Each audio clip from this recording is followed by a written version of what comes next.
দর্শক, সবার প্রতি শুভকামনা জানিয়ে শুরু করছি এনটিভির নিমন্ত্রণে। আপনাদের সঙ্গে আছি আমি নুসাত সাওম।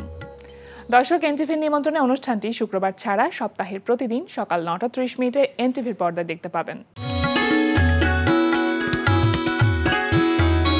আমাদের আয়োজনে আজ থাকছে সংস্কৃতি, এনটিভি অনুষ্ঠান সূচি ও আলাপন। প্রথমেই সংস্কৃতি।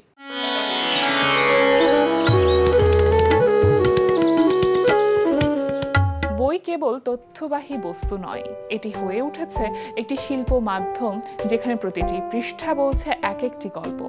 বৃত্ত আর্ট ট্রাস্টের আয়োজনে বৃত্ত আর্ট ট্রাস্টে অনুষ্ঠিত হচ্ছে ব্যতিক্রমী শিল্প প্রদর্শনী পুস্তকালয়। ২৩ জন শিল্পী তাদের নিজস্ব চিন্তা ও অভিজ্ঞতার আলোকে এই প্রদর্শনীতে মোট ২৮টি বই ভিত্তিক শিল্পকর্ম উপস্থাপন করছেন। প্রদর্শনী চলবে ২৮ অক্টোবর পর্যন্ত। এবার এনটিভি অনুষ্ঠান সূচি। এবার জানিয়ে দিচ্ছি এনটিভির আজ রাতের বিশেষ বিশেষ অনুষ্ঠানগুলির সময়সূচি। সন্ধ্যা ৬টা ১৫ থাকছে সমসাময়িক বিষয় নিয়ে অনুষ্ঠান সংলাপ প্রতিদিন।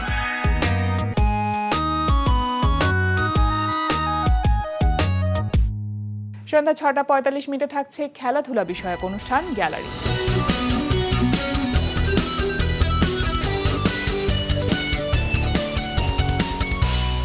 রাত ৮টা ২০ থাকছে রান্না বিষয়ক অনুষ্ঠান ফুড ক্যারাভান। রাত ১১টা ৩০ সরাসরি সম্প্রচার হবে টক শো এই সময়।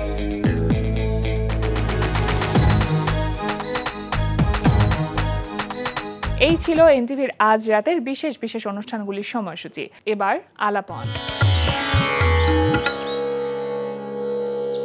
প্রিয় দর্শক, আমাদের আলাপনের আজকের অতিথি সঙ্গীত শিল্পী শিলা দেবী। শুভ সকাল। শুভ সকাল। কেমন আছো? হ্যাঁ, ভালো। নিশ্চয়ই এখন ভালো থাকাটা খুবই স্বাভাবিক, কারণ দুর্গোৎসব চলছে, আর উৎসব মানেই তো চারিদিকে সাজ রব, মানুষের মধ্যে একটা অন্যরকম ভালো লাগা কাজ করা। তোমরা যারা সঙ্গীত শিল্পী আছো এই সময়টাতে নিশ্চয়ই ব্যক্তিগত ব্যস্ততার পাশাপাশি সঙ্গীত জীবনের যে ব্যস্ততা সেটাও অনেকটা বেড়ে যায়, অনেক জায়গায় গান গাইতে যাওয়া হয়। সবকিছু মিলে কেমন যাচ্ছে সময়টা? খুবই ব্যস্ততায়। আসলে পুজোর অলমোস্ট ১ মাস আগ থেকে আয়োজন থাকে নানা ধরনের গানের, বা এমন হয় যে শপিং থাকে আমার তো প্রোগ্রাম বেসিস শপিং থাকে, পরিবারের শপিং থাকে। তারপরে এমন হয় যে আমি আমার যে শুটিং সেটে যাব সেখানে আমার যারা বন্ধু বান্ধব আছে ওদের সাথে যে উদযাপন করব সেইটার প্ল্যান, এগুলো নিয়ে নানা ধরনের ব্যস্ততা থাকে। তো এইভাবেই।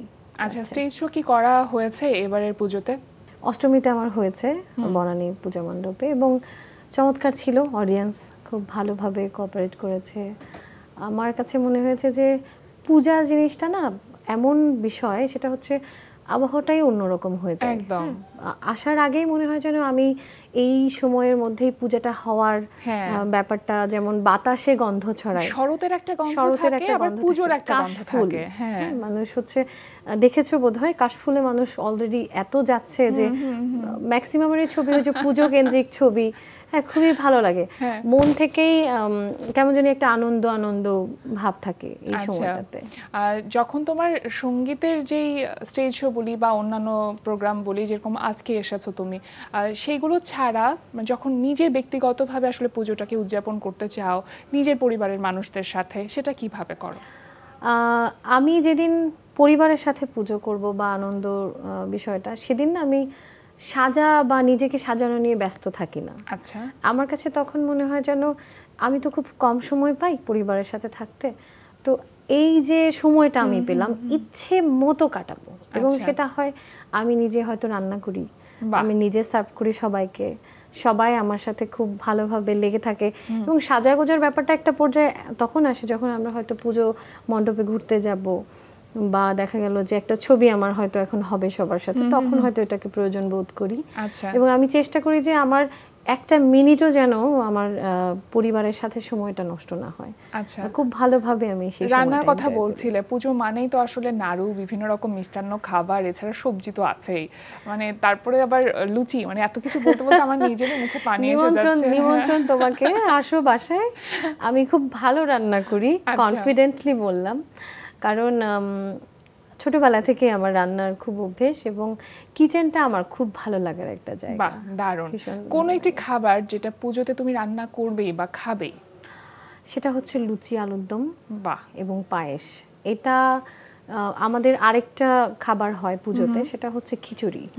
হ্যাঁ, একদম নিরামিষ খিচুড়ি হয়, সেটার মধ্যে টোটালি কোনো পেঁয়াজ রসুন কিছু হয় না। এত অসাধারণ টেস্ট হয় ভুনা খিচুড়িটা। তো আলু ভাজা থাকে সাথে। এইসব খাবারের মধ্যেও না উৎসবের আনন্দটা পাওয়া যায়। আমি কেন খাচ্ছি, বিশেষ দিন বলেই খাচ্ছি, তো সেটা খেতে খেতেও সবাই খাচ্ছে এবং আনন্দ নিয়ে খাচ্ছে। এটা কিন্তু খুবই চমৎকার একটা ব্যাপার। এই যে আজকে আমরা নবমীর সকালে বসে কথা বলছি এবং কালকে দশমী মানে বিসর্জন, সেই দিনটা মনে হয় একটু মন খারাপ হয়। এটা আসলে ওই যে বললাম না যে পুজো আসার আগে যেরকম একটা আনন্দ বাতাসে বইতে থাকে, তেমনি পুজো শেষ হয়ে যাওয়ার ঠিক একদিন আগ থেকে মানে নবমীর রাত থেকেই খুব অস্থির লাগে যে এটা অটো হয়ে যায়, মানে আপনা আপনিতেই হয়ে যায়। কেন জানি এটা মনে হয় যেন আবার একটা বছর অপেক্ষা করতে হবে। এবং এই পুজোর আনন্দটা এজন্য আরো বেশি হয়, এটা বেশ কয়েকটা দিন ধরে পূজাটা হয়।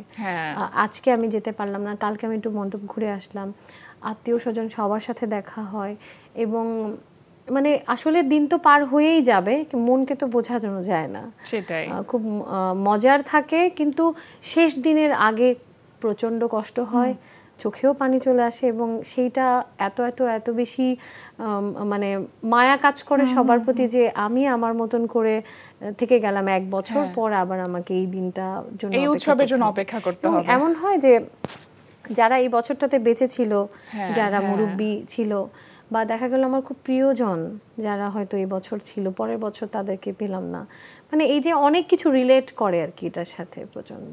মানে বিসর্জনের মধ্যে কেমন একটা মন খারাপ করা ব্যাপার আছে, আবার বিসর্জন একটি বার্তাও দিয়ে যায় না যে আসছে বছর আবার হবে। এতক্ষণ তো তোমার শুনছিলাম ব্যক্তিগত জীবনের ব্যস্ততার কথা, তোমার প্রফেশনালি আসলে নতুন কি কি কাজ আসছে সেই জায়গাগুলো সম্পর্কে জানবো, কিন্তু তার আগে তোমার কণ্ঠে একটি গান শুনে ফেলি আমরা। কোন গানটি শোনাবে? যেহেতু পুজো, আমার প্রতি বছরই একটা করে পুজোর গান হয়। এইবার আমি করেছি, কিন্তু আমার শেষ পর্যায়ে এসে শুটিংটা আমার করা হয়নি। তো তারপরেও আমি প্রতি বছরের যে গানগুলো করেছিলাম সেখান থেকে একটু আজকে চেষ্টা করব করার জন্য। এবং এই গানটা প্রচুর পেয়েছে, সাড়া পেয়েছিল গত বছর। হে ভবানী গানের শিরোনাম। সঙ্গীত শিল্পীকে আমরা দেখছি নাটকের গানে কাজ করতে, তোমার কি নাটকের গানে কাজ করা হয়? 100-র উপর কমপ্লিট। আচ্ছা, আমি সেদিন না কাউন্ট করলাম, আমি কখনোই এরকম করে আমার গানের ব্যাপারগুলো নিয়ে মানে কোথায় কি করেছি আমি ভুলে যাই। তো আমার না আসলে এটা বলা উচিত যে আমি আসলে একটু বেখেয়ালি হয়ে যাচ্ছি কিনা, তাই তো তারপরে সেদিন খেয়াল করলাম এবং কাউন্ট করলাম। আমি আমার কাছে তো বেশ কিছু লিরিক থাকে, তো সেগুলো কাউন্ট করেও আমি 50 পার হয়ে গেল। তো তার বাদে তো আরো 50-এর উপর গান করা হয়েছে, তো সব মিলে আমার 100 পার হয়েছে নাটকের গান। খুব মজার ব্যাপার কি জানো, ধরো কখনো যদি নাটক দেখতে বসেছি তো একটা পর্যায়ে একটা গান চলছে, তো এটা পরিচিত কণ্ঠ, কার গান, তো তখন মনে হয় যে এটা তো আমি করেছি, আমারই গান। আমার আসলে একটা সমস্যা এখানেই হয়, আমি হয়তো ওই কম্পোজ করার পরে আমার গানটা চাই না যে আমাকে গানটা দাও, আমি একটু শুনবো, সেক্ষেত্রে এই জন্য গ্যাপ হয়ে যায়। যেগুলো খুব মনে দাগ কাটে, মনে হয় যেন এটা আমি আবার শুনবো, তখন হয়তো খোঁচাখুচি করে গানটা নিয়ে হয়তো আমি শুনি। কবে স্টেজে দাঁড়িয়েছিলে, মানে সেটা কত বছর বয়স হবে?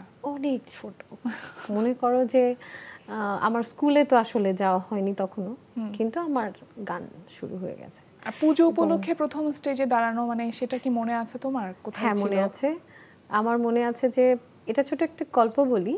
সেটা হচ্ছে যে আমার মা আমার এরকম একটা স্টেজের সামনে বসেছিলেন, যে আমাদের পুজোর শেষ রাতের দিকে একটা রিচুয়াল ছিল যে এইখানে এখন আরতি হবে, গান হবে, নাচ হবে।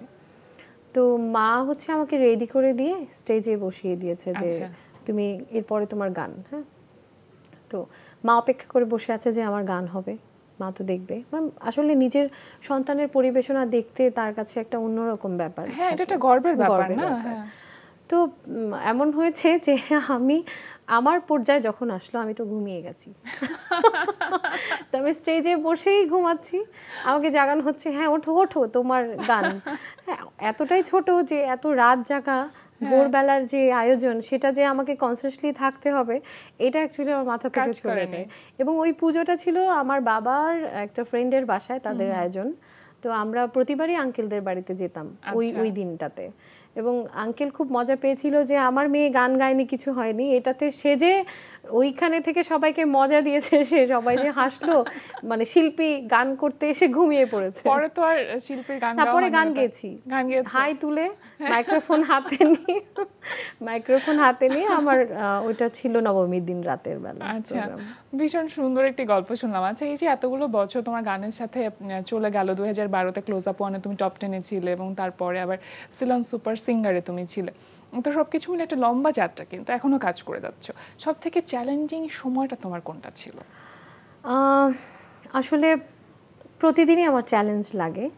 আমি বলবো না এটা যে আমার এখন কোনো প্রতিকূলতা নাই, আগে ছিল না। মানে ইচ্ছা মানুষকে অনেকটাই সহজ করে দেয়।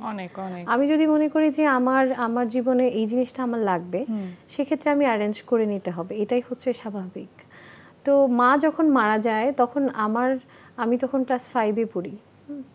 তা আমার মনে হয়েছিল যে আমার গান, পড়াশোনা, আমার শৌখিনতা যা কিছু আছে সবই বোধহয় ওই দিনই শেষ হয়ে গেল।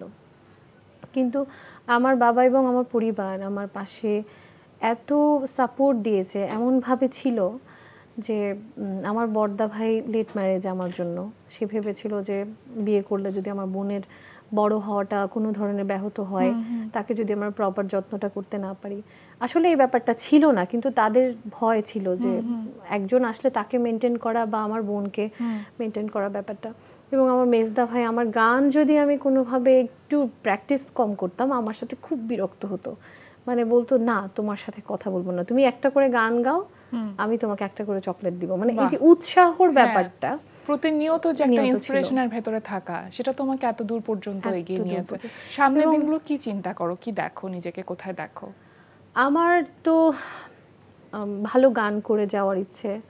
আমার একটা শিল্পীকে আসলে দিন শেষে মানুষ চিনবে, তার নামে তাকে চিনবে, এটা হচ্ছে তার সবচেয়ে বড় চাওয়া। এবং আমরা না এমন একটা সময়ে এসে পড়েছি, এটা প্রচণ্ড কম্পিটিশনের সময়, প্রতিযোগিতা এমন চলছে যে আগে যেরকম একটা গান বেরোলে সবাই ওই গানটাকে শিল্পীকে সহ চিনতো, কে লিখেছে, কে সুর করেছে, কে এটার সম্পূর্ণ অ্যারেঞ্জমেন্ট করেছে সেটাও জানতো। এখন আমরা হয়তো জানালে জানে, বা দেখা গেল যে সেটার জন্য একটা মার্কেটিং বড় রোল প্লে করে, সুতরাং সেখানে অনেক চ্যালেঞ্জ, শুধুমাত্র এটা না আরো অনেক চ্যালেঞ্জ আছে, মাধ্যম যে অনেক, তুমি কোনটা দেখবা। তারপরও সেগুলোকে আমার কাছে মনে হয় একটু একটু করে প্রতিকূলতাগুলোকে ওভারটেক করে আসলে সামনে যেতে হবে, আর তুমি সেটা দারুণভাবে করবে আমি বিশ্বাস করি। অনেক অনেক ভালো থেকো, দুর্গাপুজোর আরো একবার শুভেচ্ছা জানাচ্ছি তোমাকে আজকে আমাদের আয়োজনে আসবার জন্য। অনেক ধন্যবাদ তোমাকেও, খুব সুন্দর সময় কাটিয়েছি। একদম, আমারও খুব ভালো লেগেছে। প্রিয় দর্শক, আমরা চলে এসেছি অনুষ্ঠানের শেষ প্রান্তে। অনুষ্ঠান সম্পর্কে আপনার মতামত জানাতে মেইল করুন ntvnimontrone@ntvbd.com। বিশ্বের যে কোনো প্রান্ত থেকে যে কোনো সময় এনটিভি নিমন্ত্রণে দেখতে ভিজিট করুন আমাদের পূর্ণাঙ্গ ওয়েব পোর্টাল www.ntvbd.com। এছাড়া এনটিভি সব জনপ্রিয় অনুষ্ঠান ও খবরের আপডেট পেতে ভিজিট করুন আমাদের ইউটিউব চ্যানেল ও ভেরিফাইড ফেসবুক পেজে। সবার মঙ্গল কামনায় আজকের মতো এখানে শেষ করছি। সবাই ভালো থাকুন, সুস্থ থাকুন, সুন্দর হোক আপনার প্রতিটি মুহূর্ত।